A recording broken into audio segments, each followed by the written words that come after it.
시청자 여러분 안녕하십니까? 대구 경북 소식 전해드립니다. 대입 수험생들이 오늘 수능 성적표를 손에 받아들었습니다. 전반적으로 어려워 불수능이란 말이 나오면서 정시 모집의 경쟁이 치열해질 것으로 보입니다. 이상원 기자가 보도합니다.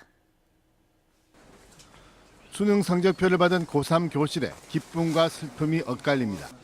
시험이 어려워 모의평가 때보다 성적이 떨어진 수험생이 대부분입니다. 국어가 어려워서 이게 원래 성적이랑 보다 많이 떨어져서 좀 실망스럽고 일단 정시를 최대한 내보고 안 되면 재수를 하는. 실제로 성적표를 받아보니까 제가 예상했던 거랑 조금 차이가 있어가지고 전략을 다시 짜야 될 것 같습니다. 같은 등급이라도 표준 점수 차이가 지난해보다 커지면서 변별력이 높아졌습니다. 상위권과 중상위권 간의 점수 차이도 지난해보다 커졌습니다. 수시 최저 등급 기준을 못 채워 정시로 넘어가는 인원이 늘어나면서 정시 모집 경쟁이 치열해질 것으로 보입니다. 지난해보다 전반적으로 문제가 어렵기 때문에 상위권은 변별력이 높은 시험이 됐지만 중위권은 여전히 경쟁이 치열하기 때문에 치밀한 입시 전략을 세워 대비해야 합니다. 수험생들은 자신의 성적이 어디쯤인지 정확하게 파악해 가장 유리한 수능 반영 조합을 찾아 지망 대학을 선택해야 합니다. 표준 점수 100분위 점수가 자신에게 어느 것이 유리한지를 살펴볼 필요가 있다고 봅니다. 그리고 수능 영역별 반영 비율이 자신에게 가장 유리한 것을 반영하는 대학을 끝까지 신중하게 살펴볼 필요가 있다고 봅니다. 정시 모집 원서 접수를 시작하는 오는 29일까지 수험생들은 다양한 입시 전문기관의 정보를 수집하고 전문가와의 상담을 통해 자신에게 맞는 최상의 맞춤형 입시 전략을 완성해야 합니다. MBC 뉴스 이상원입니다. 네, 방금 보신 것처럼 수험생들은 오늘 자기 점수를 받고 확인했습니다. 정시 모집을 어떻게 할지 고민이 많을 텐데요. 이 전문가와 함께 대학 입시 정보 알아보도록 하겠습니다. 지성학원의 윤희련 진학지도실장 나오셨습니다. 네, 안녕하십니까? 네, 안녕하세요. 네, 올해 수능 채점 결과를 분석해 봤을 때 가장 두드러진 특징은 어떤 게 있었습니까? 예, 이미 보도된 대로 국어가 많이 어려웠다는 겁니다. 어느 정도 어려웠느냐 하면은 1등급 컷이 132점인데 최고점이 150점이어서 1등급 안에서도 18점 차이가 난다. 네. 지난해는 1등급 안에서 6점 차이 났으니 지난해보다 변별력이 3배 높아졌다. 네. 또 문제는 국어가 너무 영향력이 커지다 보니 수학과 지망생도 수학 성적보다는 국어에 의해서 당락이 좌우될 가능성이 높다. 어떤 이런 문제점이 지금 있습니다. 네, 특징을 말씀해 주셨는데 정시 모집 원서 접수는 이달 말 29일부터 시작이 되지 않습니까? 가나다군 3번의 기회가 있는데 전략이랄까요? 유의할 점이라면 어떤 것들이 있겠습니까? 예, 우선 지금부터 수험생들은 지망하고자 하는 대학의 그 입시 요강을 살펴야 되는데요. 먼저 영역별 반영 비율을 살펴봐야 됩니다. 예를 들면 한양대학교는 자연계의 경우 국어 20%, 수학 35%, 영어 10%, 과학 탐구 35%입니다. 수학 과학이 70%니까 국어와 영어를 상대적으로 못 친 학생은 자기에게 유리한 이런 학교를 골라야 되겠죠. 네. 이런 식으로 영역별 반영 비율 그리고 과학 2에 가중치를 준다거나 수학에 가중치를 주는 경우가 있기 때문에 가중치 부여 여부 이런 등을 살펴서 최종적으로 결정을 해야 합니다. 네. 올해 영어 같은 경우가 1등급 비율이 5.3%, 지난해와 비교하면 절반 수준입니다. 올해 입시에 얼마나 영향을 미칠까요? 예, 올해 입시에서는 우선 수시 모집에서는 등급에 의한 최저학력 기준을 적용을 하는데 영어가 어려워짐으로써 1등급이 줄어들었으니 최저학력 기준을 충족시키지 못한 수시 지망생이 대거 정시로 넘어올 수밖에 없다. 네. 그래서 정시 중상위권 입시가 영어로 인해서 좀 더 치열해질 가능성이 있다. 네. 그리고 정시에서는 영어가 반영 방법이 다릅니다. 네. 예를 들면 서울대는 한 등급 간 0.5점이고 그렇지만 이화여대는 한 등급 간 10점이고 또 우리 지역 대학의 경북대를 비롯해서 대부분 대학들은 한 등급 간 5점씩 차이를 두고 있기 때문에 네. 영어 성적이 등급간 얼마를 주느냐를 참고해서 시행할 필요가 있습니다. 네, 뭐 대학 입시의 변수가 굉장히 많은데 지금 뭐 입시 기관에서는 배치 기준표를 이렇게 쏟아내고 있지 않습니까? 그리고 유료 지원 서비스나 뭐 고액의 상담도 굉장히 많은데요. 이러한 부분들은 우리가 어느 정도 이렇게 신뢰를 할 수 있을까요? 예, 그야말로 참고하는 자료로만 삼아야 됩니다. 예를 들면 이달 27일에 수시 합격자 등록 마감이 되면 각 대학마다 수시에서 다 못 뽑은 인원을 정시로 넘기면은 모집 정원이 달라집니다. 지금 현재 자료들은 이런 변수를 고려하지 않았습니다. 그렇기 때문에 가나다 군별로 한 두세 학교 정도 지망대학을 고르는 기준으로 써야 되지 나머지는 담임 선생님과 여러 가지 요소를 반영해서 결정해야 된다. 이걸 명심하시면 되겠습니다. 네. 뭐 수험생과 가족들 굉장히 궁금한 점 많을 텐데요. 기회가 있으면 더 듣도록 하고요. 오늘은 여기까지 듣도록 하겠습니다. 고맙습니다.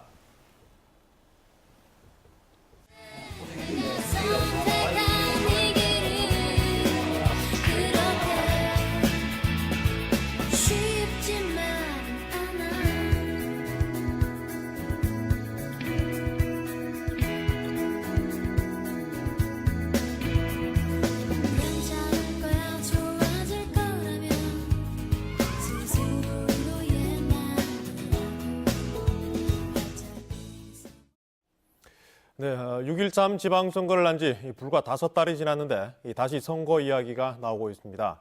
이 선거법 공소시효가 오는 13일로 다가온 지금 당선 무효가 될 사람을 손으로 꼽아가며 해당 지역구에서는 보궐선거가 시작됐다는 말이 돌고 있습니다.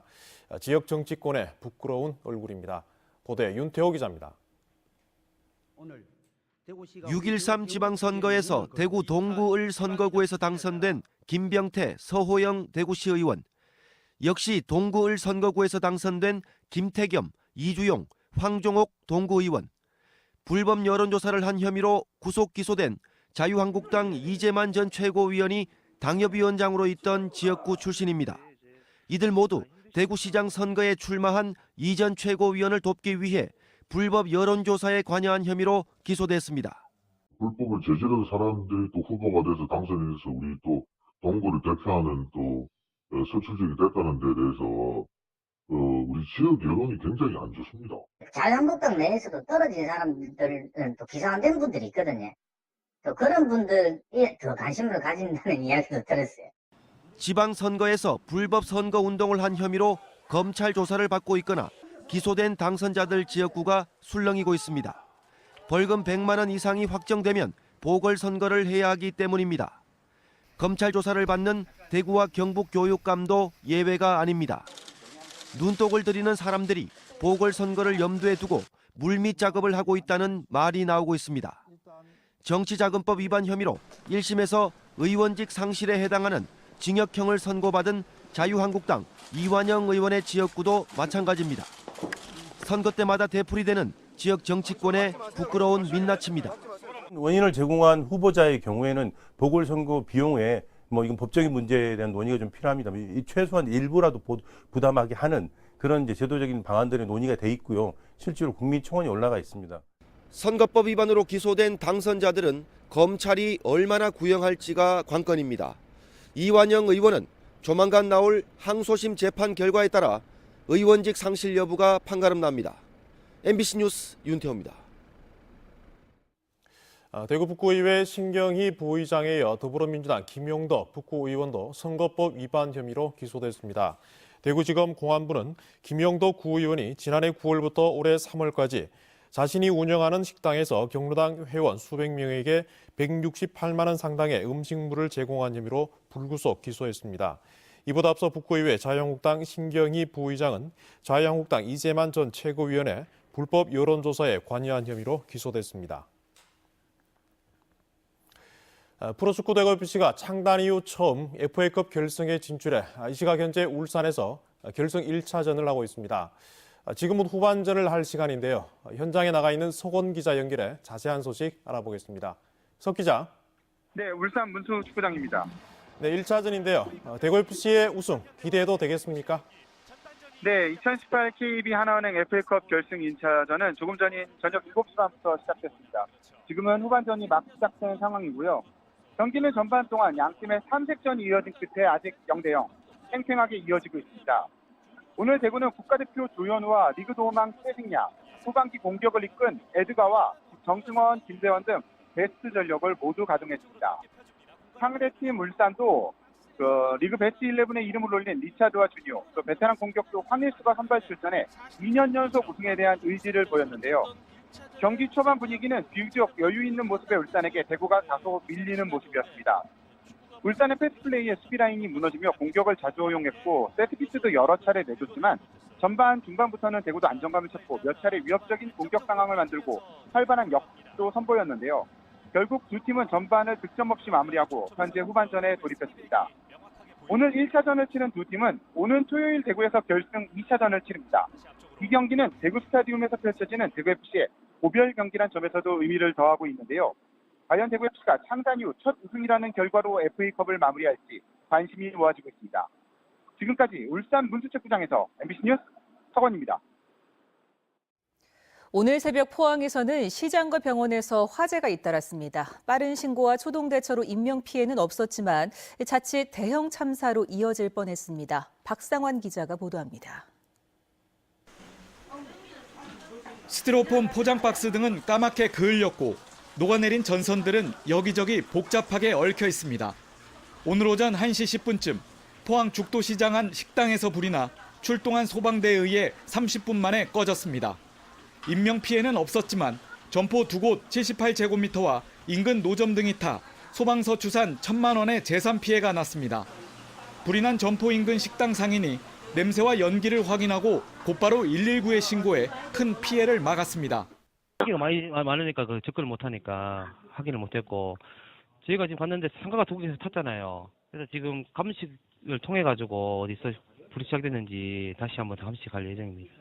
죽도시장에서는 지난 2012년 화재로 점포 12곳이 타 1억 8천만 원의 피해가 났고 이어 2013년에도 한밤중에 불이 나 점포 6곳이 타 1억 원의 피해가 발생했습니다.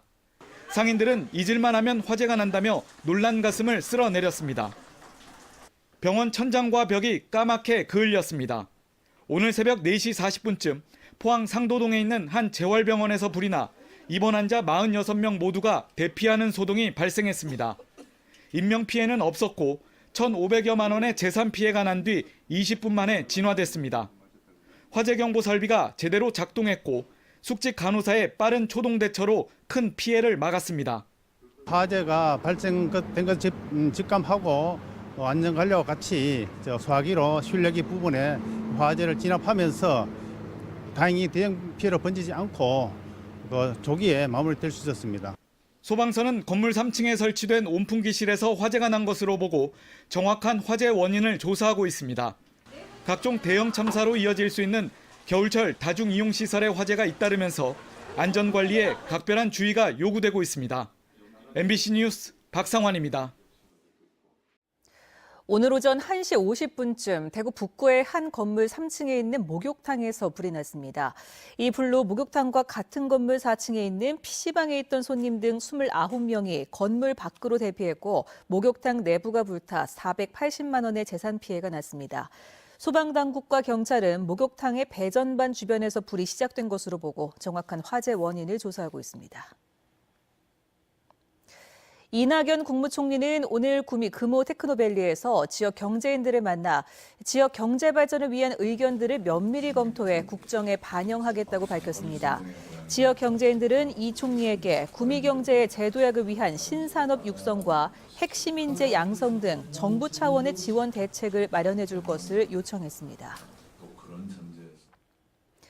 국세청은 대구 지역의 고액 상습 체납자가 개인이 157명, 법인은 62개라고 밝혔습니다. 이들이 체납한 금액은 1,700여 원입니다.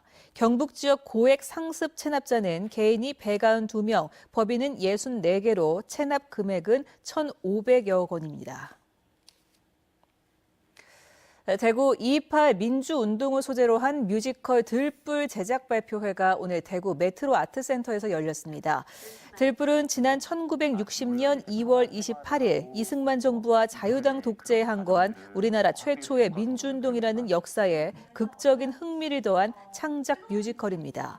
들불은 한국콘텐츠진흥원이 주최한 2018 지역 특화 콘텐츠 개발 지원 사업에 선정돼 제작 지원을 받고 있습니다. 대구 경실련과 대구 환경운동연합은 성서 폐기물 소각시설 민간 투자 사업을 철회하라고 대구시와 의회에 촉구했습니다. 시민단체들은 성서에는 폐기물 시설과 소각장, 지역 난방공사 등이 많은 오염물질을 내보내고 있다며 오염물질 배출을 더하는 성서 소각시설 계획을 철회하라고 주장했습니다.